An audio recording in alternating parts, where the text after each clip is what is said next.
Hello dear student, मैं फिर से आज लेके आई हूँ अल्कोहल, फिनॉल और ईथर चैप्टर से दूसरा पार्ट, जिसमें हम पढ़ने वाले हैं प्रिपरेशन ऑफ अल्कोहल। बहुत आसान टॉपिक है।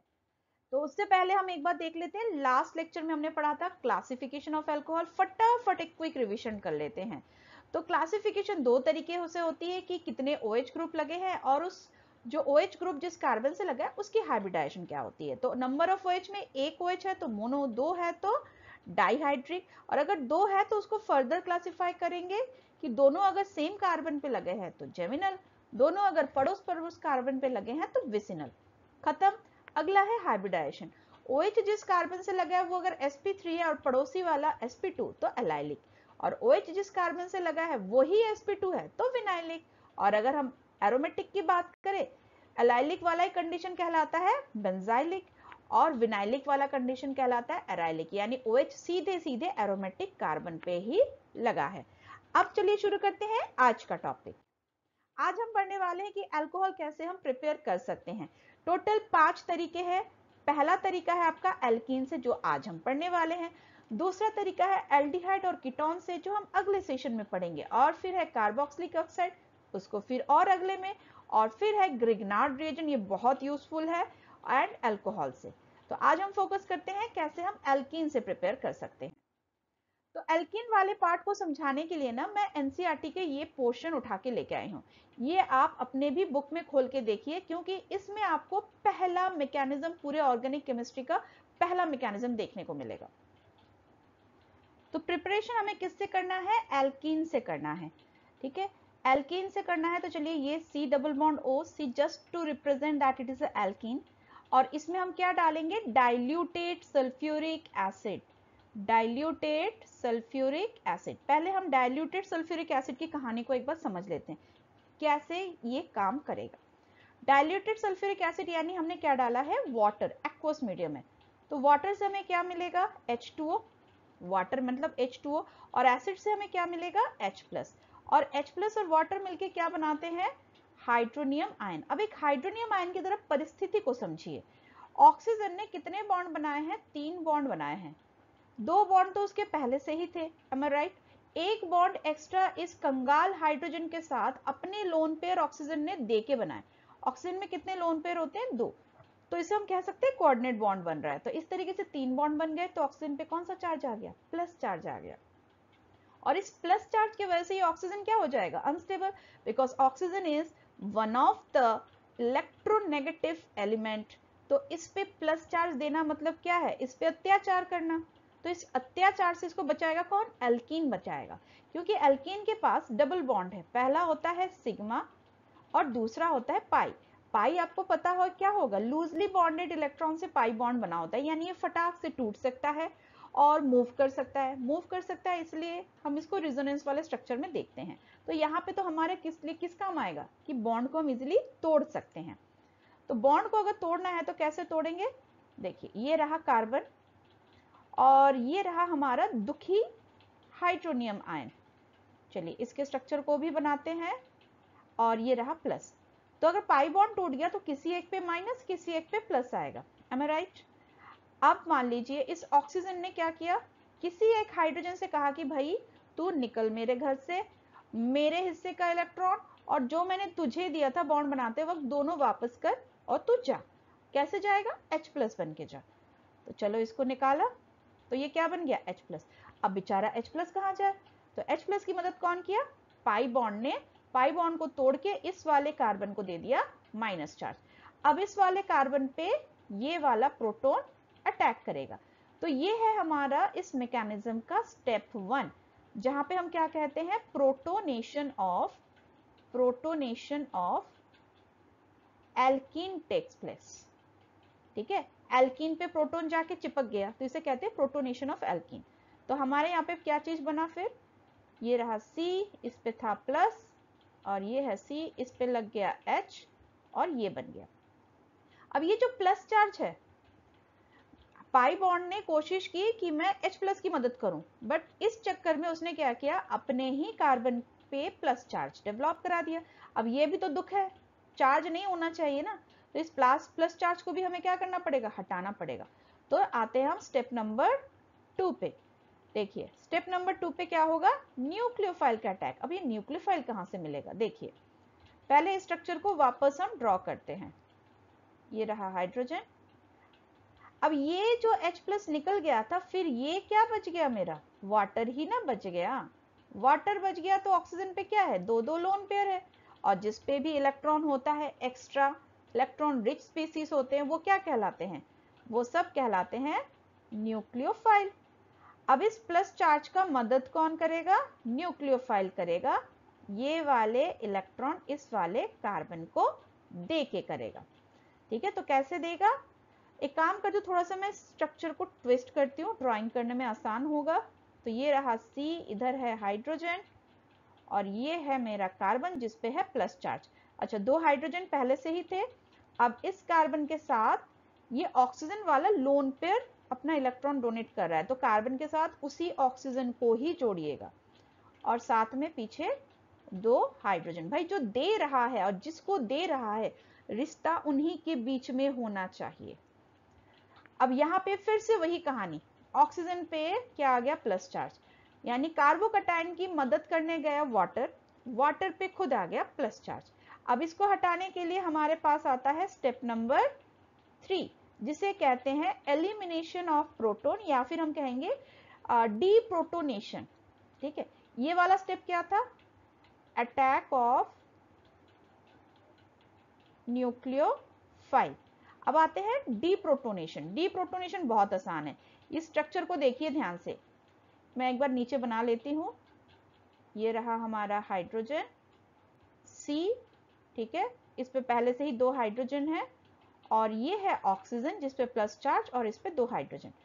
ऑक्सीजन क्या बोलेगा, भाई तू हाइड्रोजन जा, मेरे हिस्से का इलेक्ट्रॉन और तेरे हिस्से का इलेक्ट्रॉन दोनों मुझे दे, और तू H+ बन के निकल। ऐसा हुआ तो क्या होगा, ये वाले इलेक्ट्रॉन इसके पास आ जाएंगे। अब H+ कैसे निकलेगा, जस्ट लाइक H+ निकल जाएगा। तो मैं लिख देती हूं, ठीक है, शुरू में भी H+ था और वो कंज्यूम हो गया, और लास्ट में H+ रिलीज हो गया, और H+ रिलीज होते ही ऑक्सीजन पे जो प्लस चार्ज था वो भी हमारा खत्म हो गया। तो इस तरीके से हमें क्या मिल गया, अल्कोहल मिल गया। अब इस पूरे प्रोसेस को हम क्या कहते हैं, एसिड कैटलाइज्ड, यानी एसिड यहाँ पे कैटलिस्ट की तरह बिहेव कर रहा है, दैट्स वाई यहाँ पे एसिड हमने स्टार्टिंग में दिया और लास्ट में एसिड रिलीज भी कर दिया, और ये बन गया आपका alcohol. So third step is deprotonation, या फिर आप कह सकते हैं एलिमिनेशन ऑफ प्रोटॉन। तो ये 3 स्टेप है, आई होप आपको समझ में आया होगा। अब इसी पे बेस्ड हम कुछ प्रॉब्लम्स भी करते हैं। देखिए पहला क्वेश्चन क्या है, why does acid catalyzed hydration of alkene follow Marconi rule? हाँ ये इंपॉर्टेंट है, क्योंकि सेकेंड स्टेप में आपने देखा कार्बोकैटायन बनता है, और कार्बोकैटायन की स्टेबिलिटी क्या होती है, 3 डिग्री, 2 डिग्री एंड 1 डिग्री। तो यहाँ पे कार्बोकैटायन की स्टेबिलिटी के वजह से ही हमारा मार्कोनी फॉलो होता है, या वाइस वर्सा बोल लीजिए, क्योंकि कार्बोकैटायन है पिक्चर में तो मार्कोनिफ है। क्लियर। अगला हमें मैकेनिज्म करके समझाना है प्रोपीन टू आइसोप्रोपेनॉल का structure using acid catalyst hydration. चलिए प्रोपेन का स्ट्रक्चर कैसा होता है, सिंपल है, प्रोप मतलब कितने कार्बन हुए, 1 2 3, इन है यानी डबल बॉन्ड है। बाय डिफॉल्ट अगर नंबर नहीं दिया तो डबल बॉन्ड किस पे होगा, फर्स्ट और सेकेंड कार्बन पे, और लोएस्ट कार्बन के नंबर को हम मानते हैं, यानी कि प्रोप 1 इन है तो 1 ना भी लिखे तो चले, इसलिए प्रोपिन लिखा हुआ है। इस प्रोपिन को कन्वर्ट करना है आइसोप्रोपाइल, थोड़ा मैं दूर लिखती हूँ, यहां लिखती हूँ। आइसोप्रोपाइल का स्ट्रक्चर कैसा होता है, सेकेंड लास्ट कार्बन पे दो methyl group, second last carbon पे दो मिथाइल ग्रुप, देखिए CH3 इस पे तो हाइड्रोजन और इस पे लग गया हाइड्रोजन। तो ये कितने हो गए, 1 2 3 4। अब 1 2 3 अगर कोई भी आप ले लो, चेन ले लो, मान लो इसको आप चेन लेते हो, लॉन्गेस्ट चेन, तो सेकेंड लास्ट कार्बन कौन है, ये है, और इस पे आपके कितने मिथाइल ग्रुप है, 1 2 3।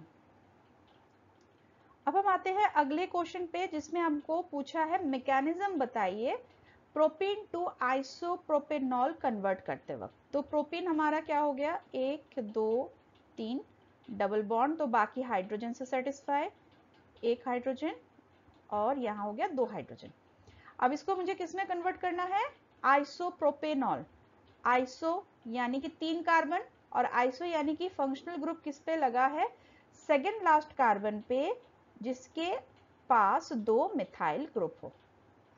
दैट्स इट, ये हो गया।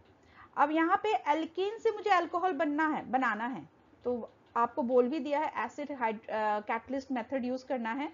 तो हम क्या लेंगे, H+ लेंगे, या फिर वाटर लिख लो, और ऐसे ये रिवर्सिबल रिएक्शन का रिप्रेजेंटेशन होता है H+।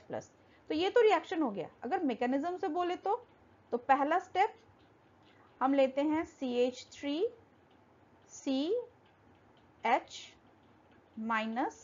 और ये हो गया CH, सॉरी ये माइनस नहीं, ये प्लस होगा, ये माइनस CH2, और ये हमारा क्या हो जाएगा H+, क्योंकि ये दोनों मिलके क्या बनाएंगे, H3O+, वहां से H+ रिलीज होगा। अच्छा, मैंने H+ बीच में क्यों दिया, क्योंकि मार्कोनिफ रूल क्या कहता है, हमारा सबसे ज्यादा स्टेबिलिटी ऑर्डर हमें देखना होता है कार्बोकैटायन का, तो बीच वाला 2 डिग्री होगा और कॉर्नर वाला 1 डिग्री होगा।